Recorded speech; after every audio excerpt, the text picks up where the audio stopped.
السلام علیکم ورحمۃ اللہ وبرکاتہ۔ گاؤں کے چودھری نے ایک بہت ہی خوبصورت اور حسین و جمیل لڑکی سے شادی کر لی۔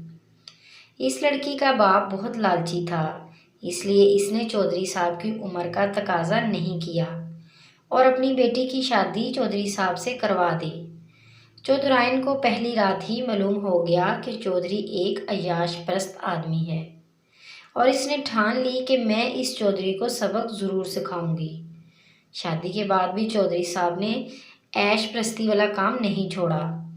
اس چودھری نے ایک رواج بنایا ہوا تھا کہ وہ ہر سال خاص تہوار کو اپنے گاؤں کے نوجوان شادی شدہ جوڑوں کو دعوت پر بلاتا تھا اور ان کی خوب خدمت کرتا۔ ہر قسم کے کھانے اور مشروبات ان کے سامنے رکھ دیے جاتے اور جس دن اس چودھری کی دعوت کا دن ہوتا تو گاؤں کے شادی شدہ نوجوان لڑکیاں دلہن کی طرح تیار ہوتی تھیں۔ دعوت نامے والے دن چودھری مہمان خانے کے دروازے پر کھڑا ہوتا اور ہر آنے جانے والے شادی شدہ جوڑے کو خوش آمدید کہتا۔ لیکن ہر سال چودھری کے دعوت نامے کے ختم ہونے کے بعد ایک نوجوان خوبصورت لڑکی وہاں سے غائب ہو جاتی اور پھر ایک ہفتے بعد واپس گاؤں آ جاتی۔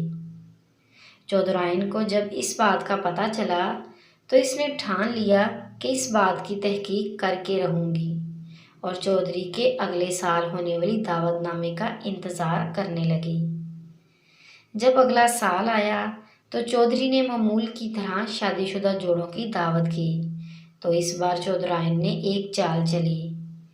اس نے چودھری کے جو منشی سے کہا، تم ایک عورت کو ڈھونڈ کر لاؤ جو بہت اچھا بناؤ سنگار کرتی ہو۔ منشی صاحب شہر گئے اور ایک بناؤ سنگار کرنے والی عورت کو لے آئے۔ اب چودھرائن نے اس سے کہا کہ مجھے اور اس منشی کو اس طرح تیار کر دو کہ چودھری ہمیں پہچان نہ سکے۔ اس عورت نے چودھرائن کو اس طرح تیار کر دیا کہ وہ خود بھی اپنے آپ کو نہ پہچان سکے۔ مقررہ وقت پر تمام شادی شدہ جوڑوں کے سامنے کھانا رکھا گیا اور بہت قیمتی مشروبات پیش کیے گئے اور ان کی خوب خدمت کی گئی۔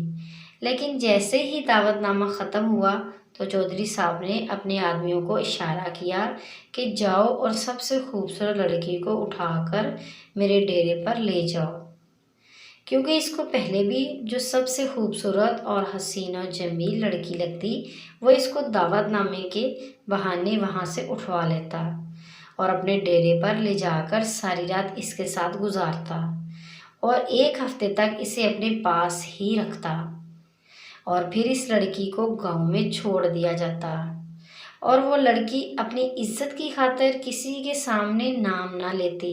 اس بار جیسے ہی دعوت نامہ ختم ہوا تو چودھری کے آدمیوں کو چودھرائن کے علاوہ اور کوئی خوبصورت لڑکی نہ لگی تو انہوں نے چودھرائن کو چپکے سے اٹھایا اور اس کو چودھری کے ڈیرے پر لے گئے۔ جب رات ہوئی تو چودھری صاحب کمرے کے اندر داخل ہوئے تو اس لڑکی کو دیکھ کر اس سے کہا کہ تم سے پہلے میں نے سینکڑوں لڑکیوں کے ساتھ راتیں گزار چکا ہوں لیکن تم سے زیادہ کوئی خوبصورت نہیں دیکھی۔ جیسے ہی چودھرائن نے یہ بات سنی تو چودھرائن نے اپنے بستر سے اٹھی اور اپنا تمام بناؤ سنگار ہٹایا تو چودھری کے پیروں تلے زمین نکل گئی۔ چودھرائن نے کہا کہ میں نے سنا تھا کہ تم ایک عیاش پرست آدمی ہو لیکن تم اتنے گھٹیا انسان ہو سکتے ہو یہ میں نے سوچا بھی نہ تھا۔ تم گاؤں والوں کو مہمان نوازی کا لالچ دے کر ان کی عزت کے ساتھ کھلواڑ کرتے ہو۔